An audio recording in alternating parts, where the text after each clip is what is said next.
ബ്ലെസ്സിങ്ങിലേക്ക് സ്വാഗതം. ഇന്ന് നമുക്ക് ദൈവത്തിൻ്റെ ഒരു ശബ്ദം കേൾക്കാം. We can hear God's voice.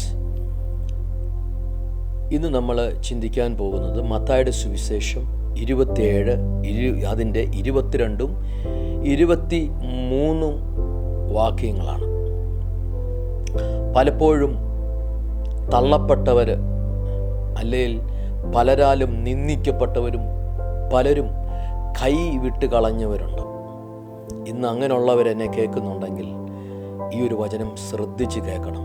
യേശുവും എല്ലാരാലും തള്ളപ്പെട്ട്, എല്ലാരാലും നിന്ദിക്കപ്പെട്ട്, തകർക്കപ്പെട്ട് കളഞ്ഞതാണ്. തിരുവചനം പറയുന്നു, പീലാത്തോസ് അവരോട്, എന്നാൽ ക്രിസ്തു എന്ന യേശുവിനെ എന്തു ചെയ്യണം എന്ന് ചോദിച്ചതിന്, അവനെ ക്രൂശിക്കണം എന്ന് എല്ലാവരും പറഞ്ഞു. അതിന് അവൻ, എന്ത് അവൻ ചെയ്ത കുറ്റമെന്ത് എന്ന് ചോദിച്ചു. അവനെ ക്രൂശിക്കണം എന്ന് അവർ ആർത്തു വിളിച്ചു. കുറ്റം കൂടാതെ, ഒരു കുറ്റവും പോലും തെളിയിപ്പിക്കാൻ പറ്റാത്ത യേശുവിനെയാണ് എല്ലാവരും കുറ്റം വിധിച്ചത്. അവനെ ക്രൂശിക്കുക എന്ന് വിളിച്ചു പറഞ്ഞു. എൻ്റെയും നിങ്ങളുടെയും ജീവിതത്തിൽ അനേക സ്ഥലങ്ങളിൽ അനേക ആളുകൾ, അനേക വ്യക്തിജീവിതങ്ങൾ, അല്ലെ നമ്മുടെ സ്വന്തം ബന്ധങ്ങൾ, സ്വന്തം രക്തബന്ധങ്ങൾ, നമ്മുടെ സ്വന്തം എന്ന് പറയുന്ന നമ്മുടെ മേളിൽ നിൽക്കുന്ന ആൾക്കാർ, നമ്മളെ ഭരിക്കുന്ന, അല്ലെ നമ്മളെ നിയന്ത്രിക്കുന്ന, നമ്മളായിരിക്കുന്ന സഭയിലെ ദൈവദാസന്മാർ, അങ്ങനെ ഒത്തിരി പേര് ആമേൻ, വീടുകളിലാണേലും സഭകളിലാണേലും നമ്മളെ തള്ളിക്കളഞ്ഞവരുണ്ട്, നമ്മളെ നിന്ദിച്ചവരുണ്ട്, നമ്മളെ ഒതുക്കിക്കളഞ്ഞവരുണ്ട്. ഹല്ലേലൂയ. യേശു ഇത് അനുഭവിച്ചതാ. യേശുവിനെ ആമേൻ സകലവരും തള്ളിപ്പറഞ്ഞു. എല്ലാവരും, വീടിനകത്ത് ഉള്ളവർ വരെ യേശുവിനെ എതിർത്ത് നിന്നു, തള്ളിപ്പറഞ്ഞു. എന്തിനു വേണ്ടി? ആമേൻ കൂടെ നടന്ന പത്രോസ് യേശുവിനെ 3 പ്രാവശ്യം തള്ളിപ്പറഞ്ഞു.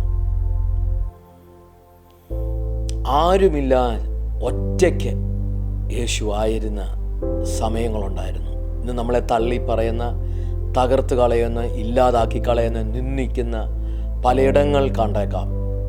അവിടൊക്കെ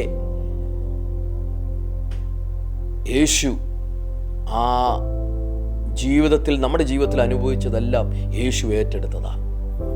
ഇന്ന് നിങ്ങൾ ഒറ്റപ്പെട്ട് നിൽക്കുവാണോ? നിങ്ങളെ തള്ളിക്കളഞ്ഞ് എവിടെയെങ്കിലും ആരെങ്കിലും നിങ്ങളെ വേണ്ടാത്ത കാര്യങ്ങൾക്ക് നിങ്ങളെ ഏൽപ്പിച്ചു കൊടുത്തിട്ടുണ്ടോ? കുറ്റപ്പെടുത്തിയിട്ടുണ്ടോ? അവിടെയൊക്കെ എൻ്റെയും നിങ്ങളുടെയും ജീവിതത്തിൽ വന്ന ഓരോ കുറ്റപ്പെടുത്തലുകളും, ഓരോ നിന്ദകളും, ഒറ്റപ്പെടുത്തലുകളും എല്ലാം യേശുവിൻ്റെ ആമേൻ ക്രൂശിൽ, യേശുവിൻ്റെ ശരീരത്തെ ഏറ്റെടുത്ത് ക്രൂശിൽ തകർത്ത് കളഞ്ഞതാ. അങ്ങനെ ആരെങ്കിലും എന്നെ കേൾക്കുന്നുണ്ടെങ്കിൽ, ഇന്ന്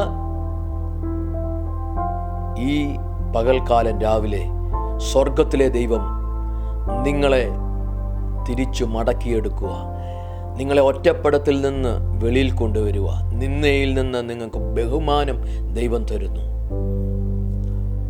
ഹല്ലേലൂയ. ദൈവം സകലതും ആമേൻ പുത്രനായ യേശുവിൽ ആമേൻ ഏറ്റെടുപ്പിച്ച്, യേശു സകല കുറ്റങ്ങളും കുറവുകളും എല്ലാം ഏറ്റെടുത്ത് നമ്മൾ സ്വാതന്ത്ര്യത്തിലേക്ക് വന്നിരിക്കുകയാണ്. ഇന്ന് നമ്മളെ ആര് കുറ്റപ്പെടുത്താനോ? യേശു നമ്മുടെ കൂടെ ഉണ്ടെങ്കിൽ യേശു സകലതും ഏറ്റെടുത്തതാ. ഇനിയും നമ്മളെ ആരും ഒറ്റപ്പെടുത്തത്തില്ല, ഇനിയും ആരും നമ്മളെ തകർത്ത് കളയത്തില്ല. ആമേൻ. ഇനി ആരും നമുക്കെതിരെ സംസാരിക്കുവാൻ വന്നാൽ പോലും അതെല്ലാം യേശു ക്രൂശിൽ ഏറ്റെടുത്തതാ. വേദോസ്തവം ഫിലിപ്പിയ ലേഖനത്തെന്ന് പറഞ്ഞു, എപ്പോഴും കർത്താവിൽ സന്തോഷിപ്പീൻ, എപ്പോഴും കർത്താവിൽ സന്തോഷിപ്പീൻ. ആര് കുറ്റപ്പെടുത്തിയാലും ആമേൻ, ആര് നമ്മളെ തള്ളിക്കളഞ്ഞാലും, ആരും ഒതുക്കിക്കളഞ്ഞാലും, അതിൻ്റെ നടുവിൽ യേശു സകലതും ഏറ്റെടുത്തതുകൊണ്ട് നമ്മൾ അതിനകത്ത് ഇനിയും കഴിയത്തില്ല. നമ്മൾ ജയഘോഷത്തിൽ നടക്കും. നമുക്ക് ഒരുമിച്ച് പ്രാർത്ഥിക്കാം. പരിശുദ്ധ പിതാവേ, സ്വർഗീയ നല്ല ദൈവമേ, പുത്രനായ യേശുവിൻ്റെ നാമത്തിൽ ക്രിസ്തു ക്രൂശിൽ ഏറ്റെടുത്ത ജയത്തിൽ ഇതിനകത്ത് കേട്ടോണ്ടിരിക്കുന്നവർ ജയത്തിൽ നടക്കട്ടെ. കുറ്റപ്പെടുത്തലിനകത്തുനിന്നും ഒറ്റപ്പെടുത്തലിനകത്തുനിന്നും നിന്നയ്ക്കകത്തുനിന്നും എല്ലാം അവരെ വിടുവിച്ച് യേശു വെളിയിൽ കൊണ്ടുവന്നതിനായി സ്തോത്രം. അനുഗ്രഹിച്ച് പ്രാർത്ഥിക്കുന്നപ്പ, പ്രാർത്ഥന കേട്ടതിനായി സ്തോത്രം. യേശുവിൻ നാമത്തിൽ തന്നെ ആമേൻ. ഈ വചനങ്ങളാൽ ദൈവം എല്ലാവരെയും അനുഗ്രഹിക്കട്ടെ. God bless you. Have A nice day.